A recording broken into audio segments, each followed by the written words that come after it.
राजा पांडु के द्वारा मृग रूपधारी मुनि का वध तथा उनसे शाप की प्राप्ति।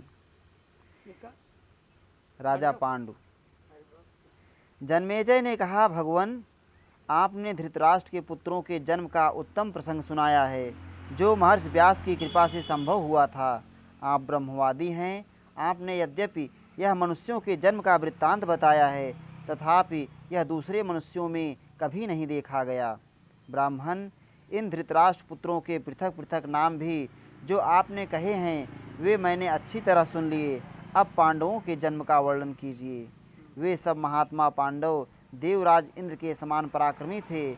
आपने ही अंशावतरण के प्रसंग में उन्हें देवताओं का अंश बताया था। वैशंपायन जी वे ऐसे पराक्रम कर दिखाते थे जो मनुष्यों की शक्ति के परे हैं। अतः मैं उनके जन्म संबंधी वृत्तांत को संपूर्णता से सुनना चाहता हूँ। कृपा करके कहिए। वैशंपायन जी बोले, जन्मेजय, एक समय राजा पांडु मृगों और सर्पों से सेवित विशाल वन में विचर रहे थे। उन्होंने मृगों के एक यूथपति को देखा जो मृगी के साथ मैथुन कर रहा था। उसे देखते ही राजा पांडु ने 5 सुंदर एवं सुनहरे पंखों से युक्त तीखे तथा शीघ्रगामी बाणों द्वारा उस मृगी और मृग को भी बींध डाला। राजन, उस मृग के रूप में एक महातेजस्वी तपोधन ऋषपुत्र थे, जो अपनी मृग रूप धारिणी पत्नी के साथ तेजस्वी मृग बनकर समागम कर रहे थे। वे उस मृगी से सटे हुए ही मनुष्यों की सी बोली बोलते हुए क्षण भर में पृथ्वी पर गिर पड़े। उनकी इंद्रियां व्याकुल हो गईं और वे विलाप करने लगे।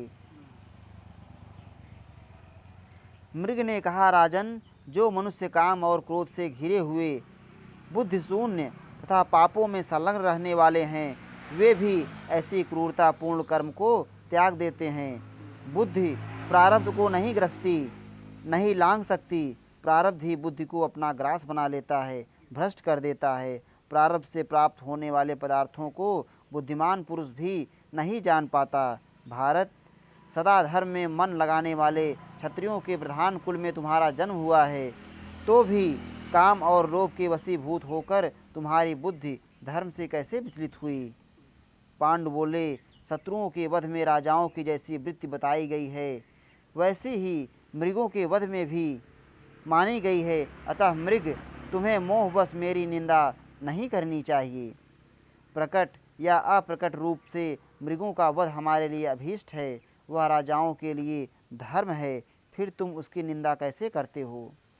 महर्षि अगस्त्य एक सत्र में दीक्षित थे, तब उन्होंने भी मृगया की थी।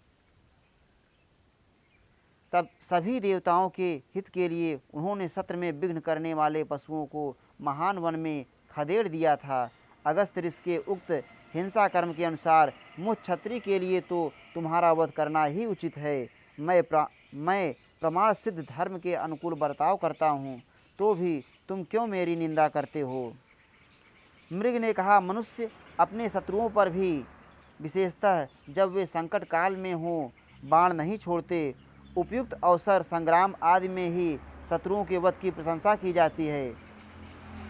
पांडु बोले, मृग, राजा लोग नाना प्रकार के तीक्ष्ण उपायों द्वारा बलपूर्वक खुलेआम मृग का वध करते हैं, चाहे वह सावधान हो या असावधान। फिर तुम मेरी निंदा क्यों करते हो?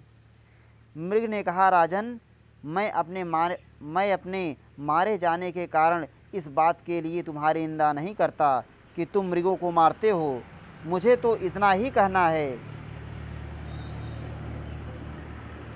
तुम्हें दया भाव का आश्रय लेकर मेरे मैथुन कर्म से निवृत्त होने तक प्रतीक्षा करनी चाहिए थी, जो संपूर्ण भूतों के लिए हितकर और अभीष्ट है। उस समय में वन के भीतर मैथुन करने वाले किसी मृग को कौन विवेकशील पुरुष मार सकता है? राजेंद्र, मैं बड़े हर्ष और उल्लास के साथ अपने काम रूपी पुरुषार्थ को सफल करने के लिए इस मृगी के साथ मैथुन कर रहा था, किंतु तुमने उसे निष्फल कर दिया। महाराज, क्लेश रहित कर्म करने वाले कुरुवंशियों के कुल में जन्म लेकर तुमने जो यह कार्य किया है, यह तुम्हारे अनुरूप नहीं है। भारत, अत्यंत कठोरतापूर्ण कर्म संपूर्ण लोक में निंदित है। वह स्वर्ग और यश को हानि पहुँचाने वाला है। इसके सिवा वह महान पाप कृत्य है।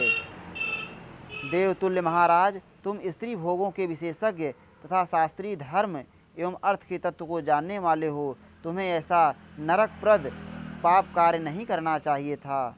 नृपशिरोमणे, तुम्हारा कर्तव्य तो यह है कि धर्म, अर्थ और काम से हीन जो पापाचारी मनुष्य कठोरतापूर्ण कर्म करने वाले हों, उन्हें दंड दो। नरश्रेष्ठ, मैं तो फल मूल का आहार करने वाला एक मुनि हूँ और मृग का रूप धारण करके समदम के पालन में तत्पर हो सदा जंगलों में ही निवास करता हूँ। मुझ निरपराध को मारकर यहाँ तुमने क्या लाभ उठाया? तुमने मेरी हत्या की है, इसलिए बदले में मैं भी तुम्हें शाप देता हूँ। तुमने मैथुन धर्म में आसक्त 2 स्त्री पुरुषों का निष्ठुरतापूर्वक वध किया है। तुम अजितेंद्रिय एवं काम से मोहित हो, अतः इसी प्रकार मैथुन में आसक्त होने पर जीवन का अंत करने वाली मृत्यु निश्चय ही तुम पर आक्रमण करेगी। मेरा नाम किंदम है। मैं तपस्या में संलग्न रहने वाला मुनि हूँ, अतः मनुष्यों में मानव शरीर से यह काम करने में मुझे लज्जा का अनुभव हो रहा था, इसलिए मृग बनकर अपनी मृगी के साथ मैथुन कर रहा था। मैं प्रायः इसी रूप में मृगों के साथ घने वन में विचरता रहता हूँ। तुम्हें मुझे मारने से ब्रह्म हत्या तो नहीं लगेगी, क्योंकि तुम यह बात नहीं जानते थे कि यह मुनि है। परंतु जब मैं मृग रूप धारण करके काम से मोहित था, उस अवस्था में तुमने अत्यंत क्रूरता के साथ मुझे मारा है। अतः मूढ़, तुम्हें अपने इस कर्म का ऐसा ही फल अवश्य मिलेगा। तुम भी जब काम से सर्वथा मोहित होकर अपनी प्यारी पत्नी के साथ समागम करने लगोगे, तब इस मेरी अवस्था में ही यमलोक सिधारोगे। बुद्धिमानों में श्रेष्ठ महाराज, अंतकाल आने पर तुम जिस प्यारी पत्नी के साथ समागम करोगे, वही समस्त प्राणियों के लिए दुर्गम यमलोक में जाने पर भक्ति भाव से तुम्हारा अनुसरण करेगी। मैं सुख में मग्न था, तथापि तुमने जिस प्रकार मुझे दुख में डाल दिया, उसी प्रकार तुम भी जब प्रेयसी पत्नी के संयोग सुख का अनुभव करोगे, उसी समय तुम्हारे ऊपर दुख टूट पड़ेगा।